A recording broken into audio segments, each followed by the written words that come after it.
One of the funny things I find about the scapegoat role is it is voluntary to an extent. What I've come to realize is that it's a mindset, it's a fear that's projected from some people onto others, i.e. me, and the more I can understand where that fear originally came from and why I think in the moment that those people, I have to do their will or that carry their baggage or whatever it is, if I can ask myself, is this fear real? What can I do about it? Where's my empowerment? Then suddenly I get lighter, and the actions I need to do to find that empowerment become clearer. My name's Mark, this is The Emotional Alchemist, and today I'm walking through central London making this podcast. For anyone that's unsure on the scapegoat role, it was developed thousands of years ago when tribes would need to get rid of all of their sins, all of those things that they felt not so great about, all the stuff they'd done and thought, well, they would project it all onto a goat, throw the goat out into the desert to die. The goat would feel abandoned and fall over dead. Many of us know what that feels like. For me, it's an understanding that although I may be a scapegoat, there's stuff I can do about it, even if I am still being scapegoated.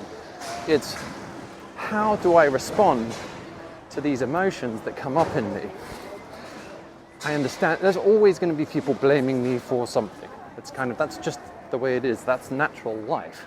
I blame other people for stuff.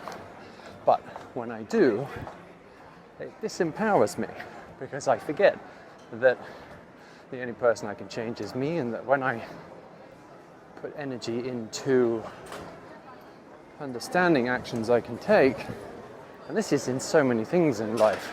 For me, one of my original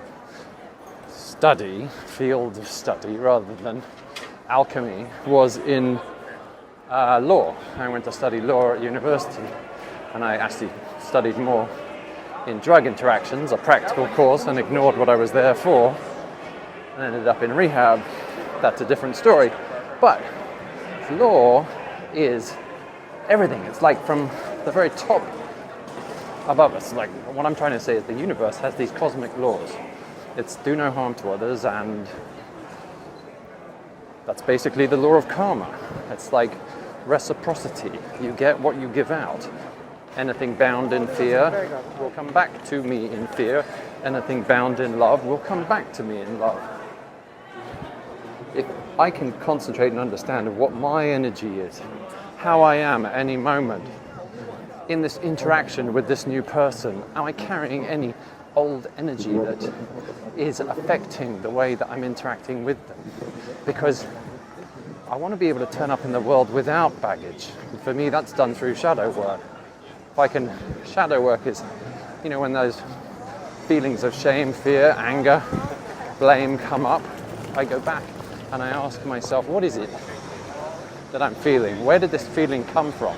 Is this feeling from a 6-year-old who's scared about something he doesn't understand? What is it that I needed in that moment? How did I need to be nourished in that moment that I wasn't nourished?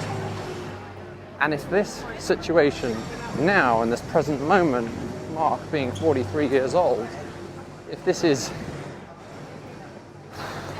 fear is coming up, if that shame is coming up, it's like, what is it that I can give myself to nourish myself in this moment? Sometimes it's a bar of chocolate. Often it's not, because I don't, when that fear comes up, it's hard to gauge how much chocolate is nourishing and how much is punishing.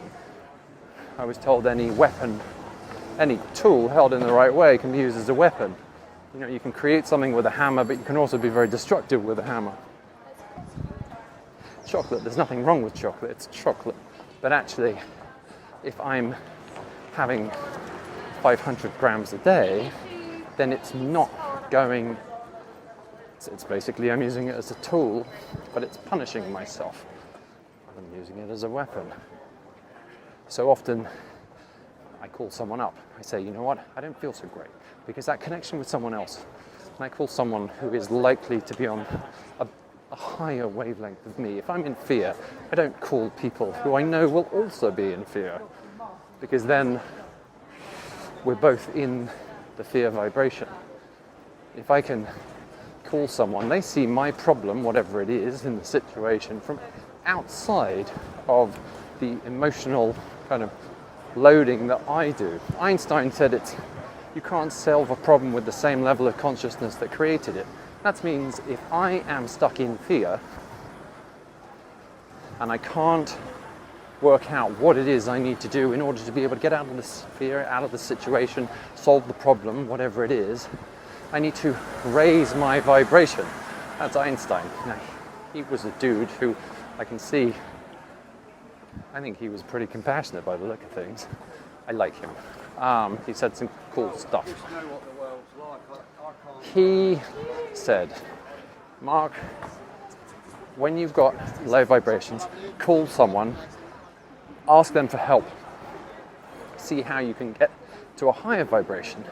How can a different perspective from this problem that I see, so that I can go, you know what, the answer is really simple now that I think about it.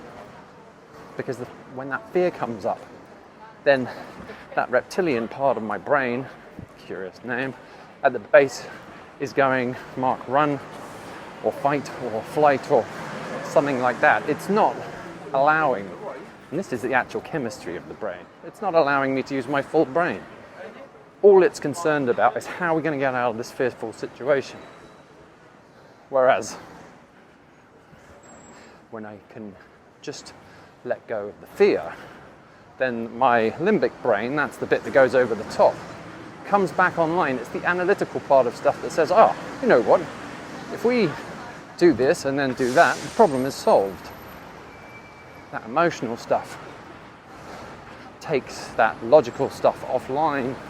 So it's about understanding that when the intense emotions come up, that I can separate it out from the actions that I need to take.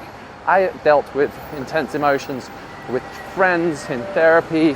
I did some other stuff. I did EMDR, which is for trauma work. I did the 12 steps a lot, and because it worked for me and it helped. What happens is I, first of all, heal that stuff that went on way back when that brings up fear in me, you know, that childhood fear. But then also it means that when fears come up now, I can just put them to the side and go, you know what, I've experienced this before, I got through this before, what did I do last time? It's like, then my logical brain is still working. Somehow, all of that works and I feel less fear these days. And now actually the situations that I do feel fear in are much, I wouldn't have been able to cope with them 10 years ago. I think I'd have dropped down dead. Maybe even 2 years ago, a year ago. All of this stuff, and for scapegoats, for me, looking back at it, I'm like, wow, it's really all about empowerment. All of this, that fear points the way to my empowerment. It's asks me what I can do in this situation in order to be able to find a new vibration, rise above it, and choose what I really want in life. And for me, that's priceless. The more I can do that, the easier I feel, the more connection I find with others, the less fear I feel of other people. I get into some amazing conversations. And I have a better life. It's not perfect. It's not anything it's supposed to be. I'm trying to work out the other day how long does this last for? How long do I have to do emotional alchemy for? It's like, that's definitely as long as this life goes on. I can't see myself becoming enlightened anytime soon, so just keep on working the plan. For me, that means I have a better life. And now in making these videos and podcasts, working with others, coaching others to find their empowerment, gives me purpose and joy. And I get a big smile on my face when I see others finding how they can do the same thing. My name is Mark, this is The Emotional Alchemist. Thanks for listening. I love you guys.